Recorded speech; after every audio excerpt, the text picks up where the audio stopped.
सिंधु घाटी सभ्यता भारत का कुछ हजार साल पहले का इतिहास।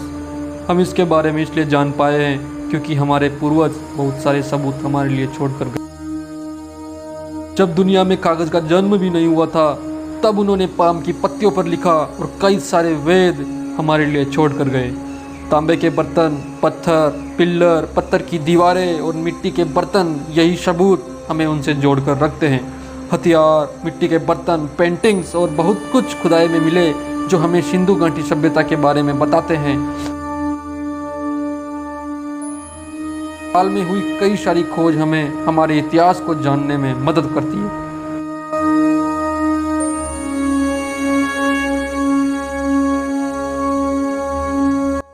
सबसे ज़्यादा महत्वपूर्ण जानकारी हमें हड़प्पा और मोहनजोदड़ो से मिली, जिन्हें 1920 में Dayaram Sahni, sir RD. Banerjee, Alexander Cunningham, John Marshall और उनकी टीम द्वारा खोजा गया।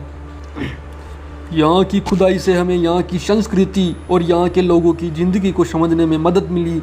यह सभ्यता लगभग 3500 ईसा पूर्व सिंधु घाटी के तट पर बहुत फली फूली।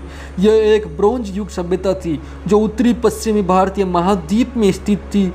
बाद में सरस्वती नदी के दोआब और मैदान में भी कई सारे हड़प्पा संस्कृति के सबूत मिले जो इंडस सभ्यता कहलाती थी।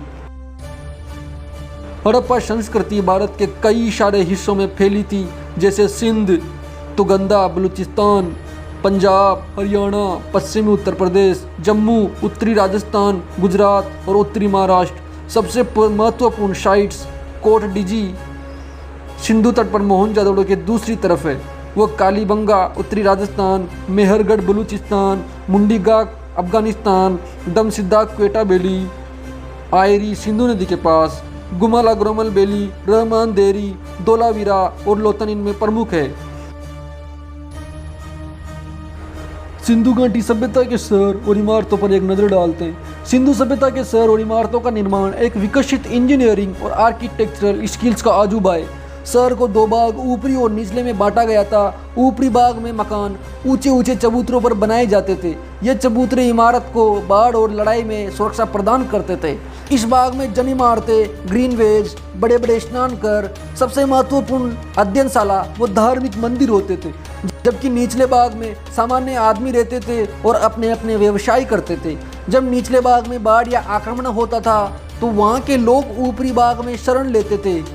मोहनजोदड़ो में अनाज के गोदाम ऊपरी भाग में पाए गए हैं। गोदामों के नीचे ब्रिक लोडिंग बेस बने होते थे जिससे अनाज गोदाम में स्टोरेज के लिए लाया जाता था।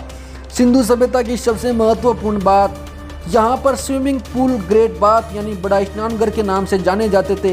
ये ग्रेट बाथ उनकी अमेजिंग इंजीनियरिंग स्किल्स को दर्शाता है। यह ईंटों से बना हुआ था जो 12 मीटर लंबा, 7 मीटर चौड़ा और 3 मीटर तक गहरा था और यहाँ किनारों पर सीढ़ियाँ बनाई गई थी। स्नानघर प्रोटोकॉल्स और रूल्स में बंधा हुआ था। यहाँ पर गर्म पानी भेजने का भी इंतजाम था।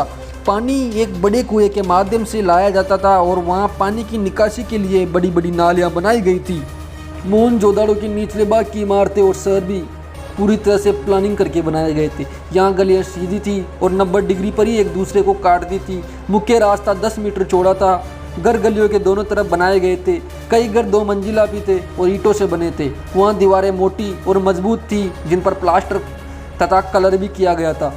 छतें समतल होती थी और दरवाजे व खिड़कियाँ लकड़ियों से बनी होती थी। बाथरूम घर के एक तरफ बनाए जाते थे और नालियाँ गलियों की मुख्य नालियों में मिलती थी। गलियों की नालियाँ गलियों के एक तरफ होकर बहती थी। ये ईंटों से या पत्थरों से ढकी होती थी। कुछ घरों के खुद के कुएं भी होते थे। जो घर अमीर व्यापारी और टॉप क्लास के लोगों की ओर इशारा करते हैं। दूसरे आदमी जो मजदूरी करते थे वो एक रूम वाले मकान में रहते थे। वहाँ बकरी और कुत्ते पालने के भी सबूत मिले हैं। हम वहाँ से प्राप्त चरखे और धागे की मशीन से वहाँ के पहनावे के बारे में भी जान पाए हैं। यह माना जाता रहा है कि स्त्रियाँ स्कर्ट पहना करती थी जबकि पुरुष एक लंबे कपड़े को चारों ओर लपेटते थे। दोनों स्त्री और पुरुष गहने पहना करते थे। पुरुष एमलेट्स व स्त्री ब्रेसलेट्स व नेकलेस पहनती थी।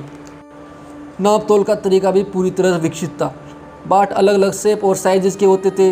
ये गोल या फिर क्यूबॉइड के आकार के होते थे। वहाँ छोटी छोटी मिट्टी के कार्ड्स भी मिली है जो दर्शाती है कि वहाँ पर बैलगाड़ी यूज में ली जाती रही है। प्राप्त चीज़ों सील के माध्यम वो टेराकोटा व धातु की मूर्तियों से हम ये अंदाज़ा लगा सकते हैं वहाँ मदर गोडेस की पूजा करते थे और वहाँ पर भगवान शिव पशुपतिनाथ, पीपल यानी पेड़ों की, नंदी, बेल की भी पूजा की जाती थी। वहाँ पर कई सारे योग मुद्रा वाले फिगर भी मिले हैं जो ये दर्शाते हैं कि वहाँ सनातन संस्कृति फली फूली थी। हड़प्पा के लोग मूर्तियाँ बनाने में माहिर थे। एक ब्रॉन्ज डांसिंग गर्ल मोहनजोदाड़ो में खोजी गई जो सबसे प्रसिद्ध है। खिलौने, पेंटेड बर्तन, उनकी आर्ट, वो पेंटिंग में रुचि दिखाते हैं। हड़प्पा वाले मिट्टी के बर्तन बनाने में माहिर थे। वो उन्हें सजाते थे अलग अलग डिजाइन बनाकर। बर्तन रेड, लाल यानी काले कलर से भी सजाए जाते थे। मिट्टी की सील्स, हथियार व पेंटिंग बर्तन भी वहाँ से खोजे गए हैं। सिंधु सभ्यता 1000 साल से ज़्यादा जीवित रही, जो दुनिया की पहली शहरी सभ्यता थी।